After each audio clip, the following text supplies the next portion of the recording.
गोष्टी आपल्याला ऐकायला मिळतात की आता काय टायगर काय चालू आहे, ऑपरेशन टायगर चालू आहे. या ऑपरेशन टायगर सुरू होईल, नंतर ऑपरेशन मांजर सुरू होईल, उद्या जाऊन ऑपरेशन कुत्र सुरू होईल. आता असे किती ऑपरेशन होणार आहेत? माझं एकच मत आहे की जेव्हा ते प्राण्यांचं संग्रहालय असतं, एखाद्या संग्रहालयामध्ये खूप सारे वाघ जर ठेवले एकामेकात भांडतात, खूप सारी कुत्री ठेवली तर ते भांडतात, कोले ठेवले तरी ते भांडतात.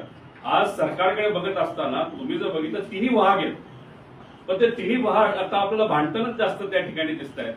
त्यामुळे हे जे काही संग्रहालय काढण्याचा प्रयत्न हा भाजपकडनं नाही तर मित्र पक्षाकडनं केला जातोय. इतकी लोक त्यांच्या संग्रहालयामध्ये जाणार नाही तर पक्षात जातील, टायगर पासून सगळे, की उद्या जाऊन त्यांच्यात भांडणं सुरू होतील असं मला तरी त्या ठिकाणी वाटतंय. त्यामुळे ह्या टायगर ऑपरेशन नाही तर असे जे नवीन गोष्टी आपल्याला